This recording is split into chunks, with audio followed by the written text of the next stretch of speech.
Samia Suluhu hatarini baada ya kufanya kosa hili kubwa na kukiuka sheria za Tanzania. Ujambo na karibu kwa taarifa zetu za TanzaPulse, channel yako pendwa ambayo inakuletea taarifa hizi pamoja na zingine kwa kina bila kupindisha wala kuegemea upande wowote. Ujambo na karibu.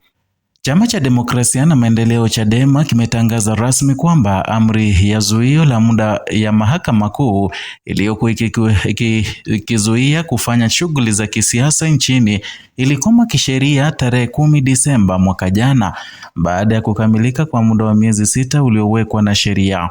Taarifa hiyo iliyotolewa Januari tarehe 23 mwaka huu na mwanasheria mkuu wa chama hicho Daktari Rugemeleza Nshala imeeleza kuwa zuio hilo halikuongezwa kwa maombi ya ziada, hivyo halina uhai wa kisheria kwa sasa. Kauli hiyo inaweka msingi mpya katika mjadala mpana wa tafsiri ya amri za muda, mamlaka ya vyombo vya dola na ulinzi wa haki za kisiasa nchini Tanzania. Kwa mujibu wa sheria ya mwenendo wa madai ama ukipenda Civil Procedure Code, hususan amri ya 37, amri ya zuio la muda hupewa maisha yasiyozidi miezi 6 isipokuwa kama kutawasilishwa maombi ya kuiongeza. Chadema inasisitiza kuwa hakuna maombi ya aina hiyo yaliyowasilishwa baada ya zuio la awali la Juni tarehe 10 mwaka jana, na hivyo kuifanya amri hiyo kufa kisheria mwishoni mwa Disemba mwaka jana. Tafsiri hii inaungwa mkono na uamuzi wa Mahakama ya Rufaa ya Tanzania katika kesi ya African Trophy Hunting Limited dhidi ya mwanasheria mkuu na wengine ambao ni ya mwaka 1998, ambapo mahakama ilieleza bayana kuwa zuio la muda linaweza kuongezwa, lakini jumla ya muda wa zuio la awali na nyongeza haupaswi kuvuka mwaka mmoja bila msingi mahususi wa kisheria. Kupitia maoni yake, wakili wa Chadema inamuweka pabaya Samia Suluhu baada ya kutuma polisi wake kwenda kuzusha bendera ya chama cha Chadema kwa minajili kwamba chama hicho kimezuiliwa kufanya mikutano ya hadhara. Kwa mtazamo wa wachambuzi wa sheria, hoja ya Chadema inaendana na kanuni ya uhakika wa kisheria ama ukipenda legal certainty, kanuni inayotaka wananchi na taasisi zijue kwa uwazi mipaka ya amri ya mahakama ili kuepuka matumizi mabaya ya mamlaka. Tafsiri pana ya zuio lililokwisha muda wake inaweza kuathiri haki za kikatiba zisizo na kikomo cha muda, hususan haki ya kujumuika na kushiriki siasa. Kauli ya Chadema imekuja kufuatia mfululizo wa matukio ya hivi karibuni katika mkoa wa Mbeya na Rukwa. Mbeya vijijini, polisi waliripotiwa kuingilia ofisi ya chama katika tawi la Inyala na kushusha bendera iliyokuwa nusu mlingoti wakati wa maombolezo ya kifo cha muasisi wa chama hicho Mzee Edwin Mtei. Polisi walidai hatua hiyo ilitokana na madai ya kukiuka zuio la mahakama, na tukio jingine litokea Nkasi mkoani Rukwa ambapo wanachama walizuiwa kufanya zoezi la upandaji miti kuadhimisha miaka 33 ya usajili wa Chadema, ingawa polisi walikana kutumia nguvu. Kwa mujibu wa Chadema, matukio hayo yanaonyesha mkanganyiko utekelezaji na matumizi ya zuio lilokwisha muda wake wa kisingizio cha kuzuia shughuli halali.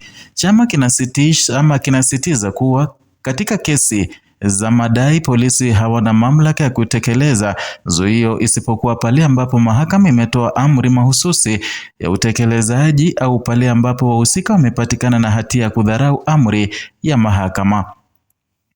Kikatiba, haki ya kujumuika na kushiriki katika siasa inalindwa chini ya Katiba ya Jamhuri ya Muungano wa Tanzania ya mwaka 1977 ibara 20. Mashirika ya haki za binadamu yamekuwa yakionya dhidi ya matumizi ya vyombo vya dola kuingilia shughuli za kisiasa bila msingi imara wa kisheria. Human Rights Watch katika ripoti zake za hivi karibuni kuhusu Tanzania imesisitiza umuhimu wa polisi kuheshimu mipaka ya kisheria na uhuru wa vyama vya siasa, hasa pale wakati wa mikusanyiko ya amani.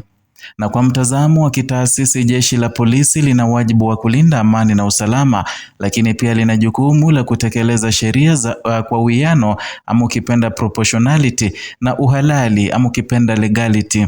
Wataalamu wa utawala wa sheria wanaonya kuwa tafsiri pana au potofu ya amri za muda inaweza kudhoofisha imani ya umma kwa taasisi za dola na kuibua migogoro isiyo ya lazima.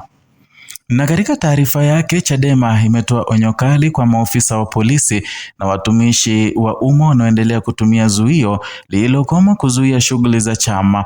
Chama kimesema kitatumia njia za kisheria binafsi ikiwemo kufungua mashtaka dhidi ya maofisa wa polisi na vilevile Samia Suluhu kudai fidia ya kifedha na kuomba mahakama itamke kuhusu sifa ya maadili na kitaaluma na ya ofisi inayodaiwa kukiuka sheria.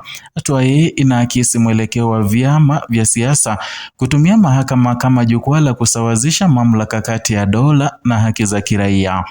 Aidha, Chadema imewahimiza viongozi na wanachama wake kuendelea na shughuli za kisiasa kwa mujibu wa sheria, huku ikitoa wito wa kuripoti mara moja vikwazo visivyo halali kwa kurugenzi ya sheria na kikatiba ya chama.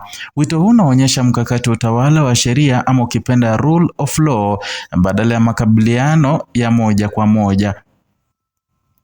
Historia ya Tanzania inaonyesha vipindi tofauti vya mvutano kati ya vyama vya upinzani na vyombo vya dola, hasa katika nyakati za uchaguzi au maadhimisho ya kisiasa. Ripoti za Reuters na Al Jazeera zimewahi kuandika kuhusu changamoto za uhuru wa kisiasa nchini, zikibainisha umuhimu wa mahakama huru katika kutafsiri na kusimamia amri zinazogusa haki za msingi.